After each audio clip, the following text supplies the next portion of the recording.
आप जो lead actor हैं उसके पिताजी, आपका नाम क्या है? ओम प्रकाश सोनी। अच्छा, ये फिल्म आपको कैसे लगी पहले बताइए? बहुत बढ़िया लगी। यानी पहली बार मैं अभी ये सिनेमा हॉल में आया हूँ तो मैं बिल्कुल बोर नहीं हुआ हूँ। जी जी। आपको कब जब वो आकाश छोटा रहा होगा तो कैसे समझ में आया कि ये आगे चल के एक्टर बन सकता है?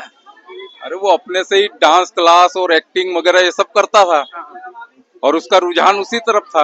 आप कुछ और चाहते कि कुछ और बने? हमने मैं तो चाहता था कि वो इंजीनियरिंग करे। अच्छा, ये इंजन बनाना मैंने चाहते 3 साल इंजीनियरिंग करके वो ड्रॉप कर दिया है। हैं। अच्छा अच्छा। तो अभी कैसा लगता है जब इतनी सारी अभी फिल्में तो लगातार आ रही है? प्राउड फील होता है। उनकी मम्मी से, उनसे भी हम थोड़ा सा बात करेंगे। बोलो, थोड़ा बताइए कैसा जी लगता है जी आपको आप सभी को आपका बेटा जी जो आप सभी को बड़ा हुआ है? नमस्कार। जी। अच्छा लगता है माँ छोटा बाप। था वो तो कैसा, उसकी बातें कुछ याद बताइए ना, वो जब आपका बेटा छोटा उसकी था। वो छोटा था तभी भी उसकी में चंचलता बहुत रहती थी। जी। पहले के आप देखते थे चित्रहार आते थे तो चित्रहार का गाना देख देख के ऑटोमेटिक डांस करने लगता था। अच्छा अच्छा।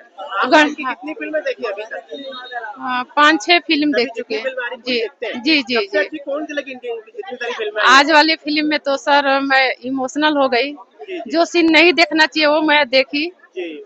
जो कि हाँ हर माँ को ये सब कभी भगवान ना करे कभी जी जी। नसीब ना वो हो। फिल्म है, फिल्म के हाँ पढ़ने तो की तरह हाँ मान कभी लीजिए। नसीब न हो कि हर माँ को ये सब सीन देखने को मिले। जी जी। तो लेकिन आपको हाँ पहले आकाश ने आज बताया मैं था क्या कि ऐसा कुछ आज किया है? पहली बार ऐसा हुआ कि ये इस पिक्चर में मैं रो डाली हूँ। जी। नहीं तो 4-5 पिक्चर पहले भी देखी पर रोई नहीं। और मैं क्या बल्कि सभी पब्लिक रो दिए। इमोशनल पिक्चर है और मैं सभी से यही बोलूंगी एक बार आप सभी आइए और इस मूवी को देखिए, एंजॉय कीजिए।